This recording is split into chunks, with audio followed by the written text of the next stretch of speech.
ಲೋಕಸಭೆ election ಅಲ್ಲಿ 20ಕ್ಕೂ ಹೆಚ್ಚು ಕ್ಷೇತ್ರಗಳನ್ನ ಗೆಲ್ಲೋದಕ್ಕೆ ಹೈಕಮಾಂಡ್ ನಾಯಕರು ಟಾಸ್ಕ್ ಕೊಟ್ಟಿದ್ದಾರೆ. ಈ ವಿಚಾರವಾಗಿ ನಿನ್ನೆ ಎಲ್ಲ ಸಚಿವರಿಗೂ ಕೂಡ ಹೈಕಮಾಂಡ್ ನಾಯಕರು ಬುಲಾವ್ ಕೊಟ್ಟಿದ್ರು. ಸರಣಿ ಮೀಟಿಂಗ್ ಅನ್ನ ನಡೆಸಿ ಕೆಲವೊಂದು ಟಾಸ್ಕ್ ಅನ್ನು ಕೂಡ ಸಚಿವರಿಗೆ ಕೊಟ್ಟಿದ್ದಾರೆ.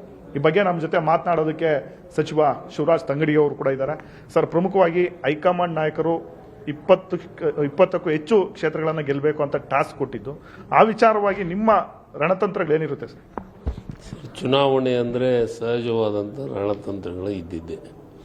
ಅವ್ರು ಯಾವುದು ಕ್ಯಾಂಡಿಡೇಟ್ ಆಗ್ತಾರೋ ಆ ಕ್ಯಾಂಡಿಡೇಟ್ ಮೇಲೆ ನಮ್ಮ ಯಾವುದು ಕ್ಯಾಂಡಿಡೇಟನ್ನು ನಮ್ಮ ಹೈಕಮಾಂಡ್ ನಿರ್ಧಾರ ಮಾಡ್ತಾರೆ, ಅದರ ಮೇಲೆ ಪ್ರಾರಂಭವನ್ನು ಮಾಡ್ತೀವಿ. ಕ್ಯಾಂಡಿಡೇಟ್ ಯಾರೇ ಆಗಲಿ ನಮ್ಮ ಕೆಲಸವನ್ನು ನಾವು ಮಾಡಬೇಕು.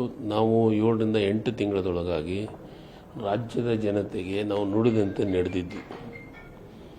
ಇವತ್ತು ಏನು ನಾವು ಭರವಸೆಯನ್ನು ಕೊಟ್ಟಿದ್ವಿ, 5 ಭರವಸೆಗಳನ್ನು ಕೊಟ್ಟಿದ್ವಿ. ಎಲ್ಲರೂ ತಿಳ್ಕೊಂಡಿದ್ದು ಯಾವುದೇ ಭರವಸೆಗಳನ್ನು ಕೊಟ್ಟರೆ 5 ವರ್ಷದಾಗ ಅದನ್ನು ಕಾರ್ಯರೂಪಕ್ಕೆ ತರುವಂಥ ಕೆಲಸವನ್ನು ಮಾಡಿದರು. ಆದರೆ ಸನ್ಮಾನ್ಯ ಸಿದ್ದರಾಮಯ್ಯನವರು ಮತ್ತು ಡಿ.ಕೆ. ಶಿವಕುಮಾರ್ ಅವರು, ನಮ್ಮ ಕೇಂದ್ರದ ನಾಯಕರಾದಂಥ ಸೋನಿಯಾ ಗಾಂಧಿ ಇರ್ಬೋದು, ಮಲ್ಲಿಕಾರ್ಜುನ್ ಖರ್ಗೆ ಸಾಹೇಬ್ರು ಇರ್ಬೋದು, ರಾಹುಲ್ ಗಾಂಧಿ ಇರ್ಬೋದು, ಪ್ರಿಯಾಂಕಾ ಗಾಂಧಿ ಇರ್ಬೋದು, ಅವರೆಲ್ಲರೂ ನಮ್ಮ ನಾಯಕರಿಗೆ ನೇರವಾಗಿ ಇದು ವರ್ಷದೊಳಗೆ ಮುಗಿಬೇಕು, ಜನರಿಗೆ ತಲುಪಬೇಕು, ಪ್ರತಿಯೊಬ್ಬ ಜನರಿಗೆ ನನಗನ್ಸುತ್ತೆ ನೇರವಾಗಿ ದುಡ್ಡನ್ನು ಒಬ್ಬರ ಅಕೌಂಟಿಗೆ ಹಾಕ್ತಾ ಇದ್ದೀವಿ ಅಂತಂದರೆ ಅದು ಈ ದೇಶದಾಗ ಅಷ್ಟೇ ಅಲ್ಲ, ಈ ಜಗತ್ತಿನಾಗ ನನಗನ್ಸಿದ ಮಟ್ಟಿಗೆ ಮೊಟ್ಟ ಮೊದಲು ಕರ್ನಾಟಕ ರಾಜ್ಯ ಅಂತ ನಾನು ತಿಳ್ಕೊಂಡಿದ್ದೀನಿ. ಇವತ್ತು ಮಹಿಳೆಯರಿಗಿರ್ಬೋದು ಮತ್ತು ಪ್ರತಿಯೊಬ್ಬರ ಮನೆಗೆ, ಬಡವರ ಮನೆಗೆ ಏನು ಗೃಹಜ್ಯೋತಿ ಇರ್ಬೋದು, ಗೃಹಲಕ್ಷ್ಮಿ ಇರ್ಬೋದು, 10 kg ಅಕ್ಕಿ ಇರ್ಬೋದು, ಇವೆಲ್ಲವನ್ನು ನೇರವಾಗಿ ಕೊಡುವಂಥ ಕೆಲಸ, ಅದನ್ನೇ ಉಪಯೋಗ ಮಾಡ್ಕೋಬೇಕು. ಇದನ್ನು ಜನರಿಗೆ ತಲುಪಿಸ್ಬೇಕು, ಜನರ ಮಧ್ಯೆ ನೀವಿರಬೇಕು. ವಾಸ್ತವ ಸತ್ಯ, BJಪಿಯವರು ಎಷ್ಟು ಸುಳ್ಳು ಹೇಳಿದರು, ನಾವು ಏನು ಹೇಳಿದ್ವಿ, ನಾವು ಏನು ನೋಡಿದ್ವಿ ಅದನ್ನು ಜನರಿಗೆ ತಿಳಿಸ್ಲಿಕ್ಕೆ ನಮಗೆ ಹೇಳಿದ್ದಾರೆ. ಒಂದು, ಅವರು ಸುಳ್ಳು ಹೇಳೇ 10ನೇ ವರ್ಷ ಈಗ 2ನೇ ಅವಧಿಗೆ ಆಳ್ತಾ ಇರೋದು. ಸತ್ಯವನ್ನು ಹೇಳೋಕ್ಕೆ ನಾವು ಯಾಕಿಂದ ಮುಂದೆ ನಡಬೇಕು? ನಾವು ಸತ್ಯವನ್ನು ಜನರ ಹತ್ರ ತಂಬಿಡ್ರಿ. ಯಾಕಂದರೆ ಹಿಂದಿನ ಅವಧಿಯೊಳಗೆ ಹಿಂದೆ ಮೋದಿಯವರು ಹೇಳಿದರು, ನನಗೆ 90 ದಿವಸ ಸಾಕು ಈ ದೇಶದೊಳಗೆ ಪ್ರಧಾನಿ ಮಂತ್ರಿ ಮಾಡಿದ್ರೆ ಒಬ್ಬೊಬ್ಬರ ಅಕೌಂಟಿಗೆ 15 ಲಕ್ಷ ದುಡ್ಡು ಹಾಕ್ತೀನಿ ಮತ್ತು 2 ಕೋಟಿ ಉದ್ಯೋಗ ಕೊಡ್ತೀನಿ ಅಂತಂದು ಏನು ಹೇಳಿದ್ರೆ ಇವತ್ತಿನವರೆಗೂ ಏನನ್ನೂ ಮಾಡಿಲ್ಲ. ಎಲ್ಲ ಸುಳ್ಳು ಹೇಳ್ಕೊಂತ ಬಂದಿದ್ದಾರೆ. ನಾವು 5 ವರ್ಷದೊಳಗಾಗಿ ಮಾಡಬೇಕಾದಂಥ ಕೆಲಸವನ್ನು 8-9 ತಿಂಗಳದಾಗ ಕಾರ್ಯರೂಪಕ್ಕೆ ಇದ್ವಿ. ಅದನ್ನು ಜನರಿಗೆ ಹೇಳಿ, ಜನರು ನಿಶ್ಚಿತವಾಗಲು ಕರ್ನಾಟಕದೊಳಗೆ ಕಾಂಗ್ರೆಸ್ಸಿಗೆ ಮತ ಕೊಡ್ತಾರಂತ ಟಾಸ್ಕನ್ನು ಕೊಟ್ಟಿದ್ದಾರೆ. ಸರ್, ಕೆಲವು ಕಡೆ ಲೋಕಸಭಾ ಕ್ಷೇತ್ರಗಳಲ್ಲಿ ಅಭ್ಯರ್ಥಿಗಳ ಕೊರತೆ ಇದೆ, ಪ್ರಬಲ ಅಭ್ಯರ್ಥಿಗಳು ಕಾಣ್ತಾ ಇಲ್ಲ. ಆ ಕಡೆ ಸಚಿವರನ್ನ ಕಣಕ್ಕಿಳಿಸಬೇಕು ಅನ್ನೋ ಒಂದು ಚರ್ಚೆಗಳು, ತಮಗೇನಾದರೂ ಹೈಕಮಾಂಡ್ ಸೂಚನೆ ಬಂದರೆ ಕಣಕ್ಕಿಳಿತೀರಾ? ನಾನೊಂದು ಮಾತು ಹೇಳ್ತೀನಿ, ನಮ್ಮಲ್ಲೇ ಅಭ್ಯರ್ಥಿಗಳಿಲ್ಲ ಅಂತ ಯಾರು ಹೇಳಿದ್ರು ನಿಮಗೆ? ಇದು ಕಾಂಗ್ರೆಸ್ಸಿನ ಹೆಸರು ಹೇಳಿ ಬರ್ತಾ ಇದೆ. ಆ ಅಭ್ಯರ್ಥಿ ಈ ಅಭ್ಯರ್ಥಿ ಅಂತಲ್ಲ. ಕಾಂಗ್ರೆಸ್ಸಿಗೆ ಹಸ್ತಕ್ಕೆ ಓಟ್ ಹಾಕ್ತಾರೆ ಜನ, ಅಭ್ಯರ್ಥಿ ನೋಡಿ ಓಟ್ ಹಾಕಾಗಲ್ಲ ಈ ರಾಜ್ಯದೊಳಗೆ, ಈ ದೇಶದೊಳಗೆ. ಈಗಾಗಲೇ ಮೋದಿಯವರು ಸುಳ್ಳು, ಈಗ ಇವತ್ತಿಗೂ ವಿಜಯೇಂದ್ರ ಒಂದು ಸ್ಟೇಟ್ಮೆಂಟ್ ಕೊಟ್ಟಿದ್ದಾರೆ, ನನಗೆ ನಾಚಿಗೆ ಬರ್ತೈತಿ,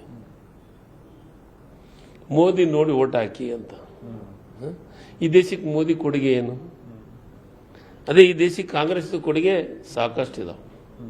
ಅದಕ್ಕೆ ಕೊಡುಗೆ ಕೊಡಲಾರ್ದವರು ಅವ್ರ ಮುಖ ನೋಡಿ ಓಟ್ ಹಾಕಂತಾರೆ. ಆದರೆ ನಾವು ಕೊಡುಗೆಯನ್ನು ಈ ದೇಶಕ್ಕೆ ಕೊಡುಗೆ ಕೊಟ್ಟಂಥವ್ರು ಕಾಂಗ್ರೆಸ್ಸಿಗೆ ಅಭ್ಯರ್ಥಿಗಳ ಕೊರತೆಯನ್ನು ಪ್ರಶ್ನೆ ಬರೋದಿಲ್ಲ. ಯಾರನ್ನ ಅಭ್ಯರ್ಥಿ ಮಾಡ್ತಾರ ಹೈಕಮಾಂಡ್, ಅವರು ನಿಶ್ಚಿತವಾದಂಥ ಅಭ್ಯರ್ಥಿಗಳು, ಪ್ರಬಲ ಅಭ್ಯರ್ಥಿ ಇಲ್ಲ, ಅಭ್ಯರ್ಥಿ ಶಾರ್ಟೇಜು, ಕಾಂಗ್ರೆಸ್ಸಿಗೆ ಶಾರ್ಟೇಜ್ ಅನ್ನೋ ಪರಿಸ್ಥಿತಿ ಬರೋದೇ ಇಲ್ಲ, ಬರೋಕ್ಕೂ ಸಾಧ್ಯ ಇಲ್ಲ.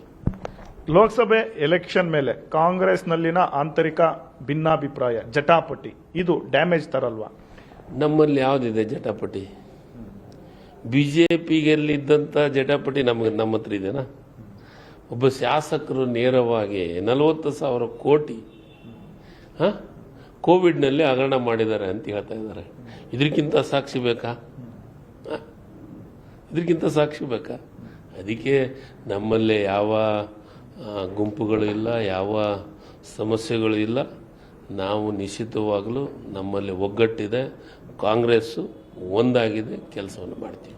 ಸರ್, DCM DK ಶಿವಕುಮಾರ್ ಅವರು ಒಬ್ಬಂಟಿ ಆಗ್ಬಿಟ್ಟಿದಾರ? ಯಾಕೆಂದ್ರೆ DCM ಅವರ ಪ್ರಾಬಲ್ಯ ಕುಗ್ಸೋದಕ್ಕೆ ಪದೇ ಪದೇ ಹೆಚ್ಚುವರಿ DCM ವಿಚಾರ ಪ್ರಸ್ತಾಪ ಮಾಡ್ತಾರೆ. ಅವರ ಬಾಯನ್ನು ಮುಚ್ಚೋದಕ್ಕೆ ಈಗ ಖುದ್ದು ಹೈಕಮಾಂಡ್ ನಾಯಕರೇ ಬರಬೇಕಾಯ್ತು.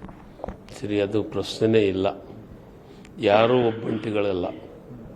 DK ಶಿವಕುಮಾರ್ ಅವರು ಅಲ್ಲ, ಸಿದ್ದರಾಮಯ್ಯ ಸಾಹೇಬರು ಅಲ್ಲ, ಪ್ರತಿಯೊಬ್ಬ ಶಾಸಕರು ನಮ್ಮ ಕಾಂಗ್ರೆಸ್ನಿಂದ ಯಾರೋ ಒಬ್ಬಂಟಿಲ್ಲ. ನಾವು ಒಂದು ಒಗ್ಗಟ್ಟು ಅನ್ನೋ ಒಂದು ಶಕ್ತಿ ಪ್ರದರ್ಶನ ನಮ್ಮಲ್ಲಿದೆ.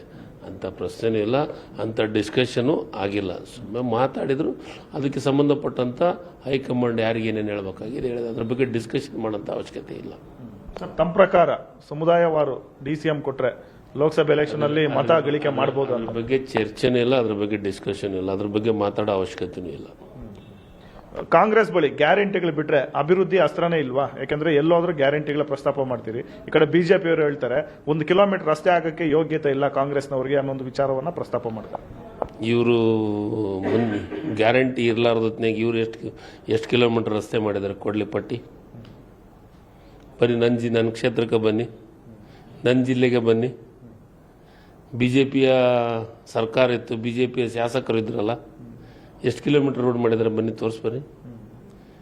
SDP ಒಂದು ರೋಡ್ ಬಿಟ್ಟರೆ ಗ್ರಾಮೀಣ ಪ್ರದೇಶ ರೋಡು ನಾನು ಮಾಡಿದ ಟೈಮ್ನ ಅವಧಿ ಒಳಗೆ ಮಾಡಿದಂತ ಇವತ್ತಿಗೆ ಹಾಳಾಗೋಗಿದೆ. ಇವತ್ತದೆಲ್ಲ ನಮ್ಮ ಮೇಲೆ ಹೊರೆ ಬಿದ್ದಿದೆ. ನಾವೀಗಾಗಲೇ 100 ಕೋಟಿ ರೂಪಾಯಿ, ನನ್ನ ಕ್ಷೇತ್ರಕ್ಕೆ 100 ಕೋಟಿ ರೂಪಾಯಿ ರೋಡ್ನೊಳಗೇ ಈ ಸಗಲೇ ನಾನು ಟೆಂಡರ್ ಪ್ರೊಸೆಸನ್ನು ಮಾಡಿಸ್ತಾ ಇದ್ದೀನಿ. ರೋಡ್ ಇಲ್ಲ ಅಂತ ಯಾರು ಹೇಳಿದರು? ಇವರು ತಾವೇನು ಮಾಡಿಲ್ಲ ಅನ್ನೋದನ್ನ ಮಂದಿಗೆ ಹೇಳ್ಬೇಕಂತ ಕೆಲಸವನ್ನು BJP ಅವರು ಮಾಡ್ತಾ ಇದ್ದಾರೆ. ಸರಿ ಸರ್, ಈಗ ಪ್ರಮುಖವಾಗಿ ಕನ್ನಡ ಪರ ಸಂಘಟನೆಗಳ ವಿಚಾರಕ್ಕೆ ಬಂದಂಥ ಸಂದರ್ಭದಲ್ಲಿ ಕರ್ವೆ ನಾರಾಯಣಗೌಡರನ್ನ ಪದೇ ಪದೇ ಅರೆಸ್ಟ್ ಆಗಿ ತುಂಬಾ ವಿಚಾರಗಳು ಸದ್ದು ಮಾಡಿತ್ತು. ತಾವು ಅದಕ್ಕೆ ಸ್ಪಷ್ಟನೆ ಏನು ಕೊಡ್ತೀವಿ? ಸರ್, ನಾನು ಕನ್ನಡ ಪರ ಹೋರಾಟಗಾರರಿಗೆ ಮನವಿಯನ್ನು ಮಾಡ್ತೀನಿ. ಕನ್ನಡದ ಬಗ್ಗೆ ನಿಮಗೇನು ಅಭಿಮಾನ ಇದೆ, ನಿಮಗಿಂತೂ ಒಂದು ಹೆಜ್ಜೆ ಮುಂದೆ ಕಾಂಗ್ರೆಸ್ ಸರ್ಕಾರ ಮತ್ತು ಸಿದ್ದರಾಮಯ್ಯನವರ ಸರ್ಕಾರ ಅದ್ರ ಬಗ್ಗೆ ವಿಶೇಷವಾದಂಥ ಕಾಳಜಿಯನ್ನು ಮಾಡ್ತಾ ಇದೆ. ಕನ್ನಡದ ವಿಚಾರದೊಳಗೆ ನೆಲ ಮತ್ತು ಜಲದ ವಿಚಾರದೊಳಗೆ ಯಾವುದೇ ಕಾಂಪ್ರಮೈಸ್ ಅನ್ನೋ ಪ್ರಶ್ನೆ ಇಲ್ಲ. ಈಗಾಗಲೇ ನೀವೇನು ಹೋರಾಟವನ್ನು ಮಾಡ್ತಾ ಇದ್ದೀರಿ, ಆ ಹೋರಾಟಕ್ಕೆ ನಾವು ಸರ್ಕಾರ ಸ್ಪಂದನೆ ಮಾಡಿದೆ. ಫೆಬ್ರವರಿ 28ನೇ ತಾರೀಕಿನ ಒಳಗಾಗಿ ಎಲ್ಲ ಕರ್ನಾಟಕ ರಾಜ್ಯದೊಳಗೆ ಎಲ್ಲ ನಾಮಫಲಕಗಳನ್ನು 60% ಹಾಕಬೇಕಂತ ಆದೇಶವನ್ನು, ಸುಗ್ರೀವಾಜ್ಞೆಯನ್ನು ಹೊರಡಿಸುವಂಥ ಕೆಲಸವನ್ನು ಮಾಡಿದ್ದೀವಿ. ಅದರ ಜೊತೆಗೆ ನಾನು ವಿನಂತಿಯನ್ನು ಮಾಡ್ತೀನಿ, ಗೌರವಪೂರ್ವಕವಾದಂಥ ವಿನಂತಿ. ದಯಮಾಡಿ ಪ್ರತಿಭಟನೆ ಮಾಡಿ, ಹೋರಾಟವನ್ನು ಮಾಡಿ. ಭಾರತ ದೇಶದೊಳಗೆ ಪ್ರಜಾಪ್ರಭುತ್ವ ವ್ಯವಸ್ಥೆ ಒಳಗೆ ಹೋರಾಟಕ್ಕೊಂದು ಬೆಲೆ ಇದೆ. ಹೋರಾಟವನ್ನು ಮಾಡಿ ನಾವು ಇವತ್ತು ಸರ್ಕಾರವನ್ನು ಮಾಡಿದ್ದು. ನಾನು ಹೋರಾಟವನ್ನು ಮಾಡಿ ಈ ಸ್ಥಾನಮಾನವನ್ನು ಅಲಂಕರಿಸಿದ್ದು.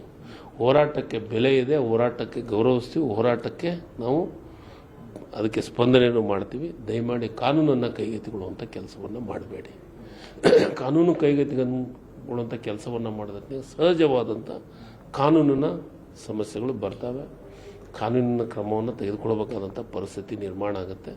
ದಯಮಾಡಿ ವಿನಂತಿ ಮಾಡ್ತೀನಿ, ನಾರಾಯಣಗೌಡರು ಇರ್ಬೋದು, ಇನ್ನು ಬೇರೆ ಬೇರೆ ಕರ್ನಾಟಕ ರಕ್ಷಣೆ ವೇದಿಕೆಯ ಅಧ್ಯಕ್ಷರಿರ್ಬೋದು, ಕಾರ್ಯಕರ್ತರಿರ್ಬೋದು, ನಾನು ವಿನಂತಿಪೂರ್ವಕ ವಿನಂತಿಯನ್ನು ಮಾಡ್ತೀನಿ.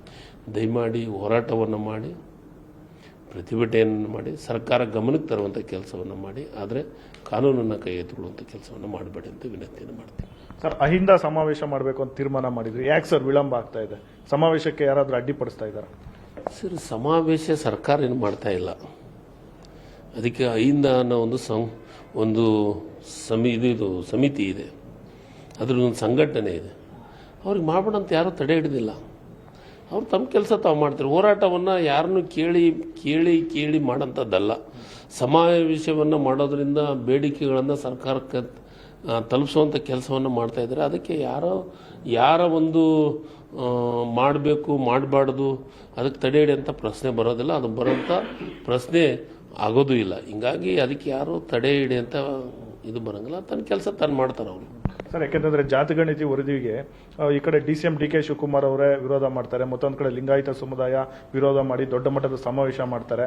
ಹಾಗಾಗಿ ಈ ಕಡೆ ಅಹಿಂದ ನಾಯಕರೆಲ್ಲ ಒಗ್ಗೂಡಿ ಜಾತಿ ಗಣತಿ ವರದಿಗೆ ಆಗ್ರಹಿಸಿ ಒಂದು ಬೃಹತ್ ಸಮಾವೇಶ ಮಾಡೋದಕ್ಕೆ ಸರ್, ಈಗ ಅವರು ಮಾಡಿ ಅಂತ ಮಾಡ್ತಾರೆ, ಇನ್ನೊಂದಿಷ್ಟು ಮಂದಿ ಮಾಡಬೇಡಿ ಅಂತ ಹೇಳ್ತಾರೆ. ಆದರೆ ಮಾಡಬೇಡ ಅನ್ನೋರಿಗೆ ನಾನು ವಿನಂತಿ ಮಾಡ್ಕೊಳ್ಳೋದು ಇಷ್ಟೇ, ಮಾಡಬೇಡ ಅನ್ನೋರಿಗೂ ಹೇಳ್ತೀನಿ, ಮಾಡಬೇಕು ಅನ್ನೋರಿಗೂ ಹೇಳ್ತೀನಿ.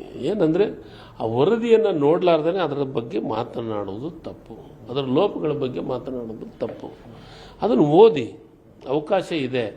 ಕನಿಷ್ಠ 168 ಕೋಟಿ ರೂಪಾಯಿ ದುಡ್ಡು ಖರ್ಚು ಮಾಡಿ ಈ ರಾಜ್ಯದಲ್ಲಿರುವಂಥ ಎಲ್ಲ ಶಿಕ್ಷಕರು ಪ್ರತಿಯೊಂದು ಮನೆ ಮನೆಗೆ ಭೇಟಿ ಕೊಟ್ಟು ವರದಿಯನ್ನು ಸಿದ್ಧಪಡಿಸಿದಂಥ ಟೈಮ್ದೊಳಗೆ ಅದನ್ನು ನೀವು ಮಾಡಬೇಡಿ, ಅದರ ಲೋಪಗಳಿದ್ದಾವೆ ಅನ್ನೋದನ್ನು ತಪ್ಪು. ನಾನು ಲೋಪಗಳಿದ್ದರೆ ಅದನ್ನು ವಾಸ್ತವತೆ ತಿಳ್ಕೊಳ್ಳೋನು, ಆ ವರದಿ ಬಂದ ಮೇಲೆ ಅದರ ವರದಿಯನ್ನು ಓದೋನು, ವರದಿಯನ್ನು ಸ್ಟಡಿ ಮಾಡೋನು, ವಾಸ್ತವತೆ ಗೊತ್ತಾಗುತ್ತೆ, ಅದ್ರ ಬಗ್ಗೆ ಮಾತಾಡೋಣ. ಸರ್ ಫೈನಲಿ ಹೈಕಮಾಂಡ್ ನಾಯಕರು ಸಚಿವರಿಗೆ ಏನು ಸರ್ ಟಾಸ್ಕ್ ಕೊಟ್ಟಿರೋದು? ಸರ್ ನೀವು ಎಲ್ಲ ಲೋಕಸಭೆಯೊಳಗೆ ಸಂಚಾರ ಮಾಡಬೇಕು, ವಾಸ್ತವ ಸತ್ಯ ಕಾರ್ಯಕರ್ತರ ಜೊತೆಗೆ ಕುಂತು ಮಾತಾಡಿ ಸಭೆಗಳಾಗಬೇಕು, ಸಭೆಗಳಾಗಿ ಕಾರ್ಯಕರ್ತರನ್ನು ರೆಡಿ ಮಾಡ್ಕೋಬೇಕು, ನಾವು ರೆಡಿ ಆಗಬೇಕು, ಜನರಿಗೆ ನಾವು ಮಾಡಿದಂಥ ಕೆಲಸವನ್ನು ಜನರಿಗೆ ಕಾರ್ಯಕರ್ತರ ಮುಖಾಂತರ ತಲುಪಿಸುವಂಥ ಕೆಲಸವನ್ನು ಮಾಡಬೇಕು. ಪ್ರತಿಯೊಂದು ಲೋಕಸಭೆ ಗೆಲ್ಲಬೇಕು ಅಂತ ಟಾಸ್ಕ್ ಕೊಟ್ಟಿದ್ದಾರೆ. ಜುಲೈ ತಿಂಗಳ ನಂತರ ಸಚಿವ ಸಂಪುಟ ವಿಸ್ತರಣೆ ಅಥವಾ ಪುನರ್ರಚನೆ ಅಂತದ್ದು ಏನಾದರೂ? ಸರ್ ಅದ್ರ ಬಗ್ಗೆ ಎಲ್ಲದೂ ನಿರ್ಧಾರ ಮಾಡೋದು ಹೈಕಮಾಂಡ್, ಶಿವರಾಜ್ ತಂಗಡಿಗೆ ಅಲ್ಲ. ಯಾಕಂದ್ರೆ ಬಸವರಾಜ ರಾಯರೆಡ್ಡಿ ಅವರು ಹೇಳಿದ್ರು. ಇರ್ಬೋದು, ಬಸವರಾಜ ರೆಡ್ಡಿ ಅವ್ರನ್ನ ಕೇಳಿದ್ರೆ ಗೊತ್ತಾಗುತ್ತೆ. ಅವ್ರಿಗೇನ್ರ ಯಾರು ಹೇಳ್ಯಾರೋ ಗೊತ್ತಿಲ್ಲ ನನಗೆ. ಬಟ್ ನಮಗೆ ಮಾತ್ರ ಅದ್ರ ಬಗ್ಗೆ ಮಾತಾಡಿಲ್ಲ, ನಮ್ಮ ಬಗ್ಗೆ ಹೇಳೂ ಇಲ್ಲ, ಅದ್ರ ಬಗ್ಗೆ ಚರ್ಚೆನೂ ಆಗಿಲ್ಲ. ಅದು ಏನಾದರೂ ನಿರ್ಧಾರ ಆಗೋದು ಮುಖ್ಯಮಂತ್ರಿಗಳು ಮತ್ತು ಉಪಮುಖ್ಯಮಂತ್ರಿಗಳು ಮತ್ತು ಹೈಕಮಾಂಡ್, ಆದರೂ ಅವರಿಂದ ಮಾತ್ರ ನಿರ್ಧಾರ ಆಗಂಥದ್ದು. ಅದ್ರ ಬಗ್ಗೆ ನನಗೆ ಮಾಹಿತಿ ಇಲ್ಲ. ಎಲೆಕ್ಷನ್ ನಲ್ಲಿ ಸೋತ್ರೆ ಉಸ್ತುವಾರಿಗಳೇ ಹೊಣೆ, ಅವರ ತಲೆದಂಡ ಆಗುತ್ತೆ ಅಂತ. Quite natural. ಉಸ್ತುವಾರಿಗಳ ಜವಾಬ್ದಾರಿ ಕೊಟ್ಟಿದ್ದಾರೆ, ಜವಾಬ್ದಾರಿಯನ್ನು ನಿಭಾಯಿಸ್ತೀವಿ. ಸೊ ಇದು ಶಿವರಾಜ್ ತಂಗಡಿಗೆ ಅವರ ಮಾತು. ಕ್ಯಾಮ್ರಾ ಪರ್ಸನ್ ರಮೇಶ್ ಜೊತೆ ಆನಂದ್ ನಂದಗೂಡಿ, ಪವರ್ ಟಿವಿ.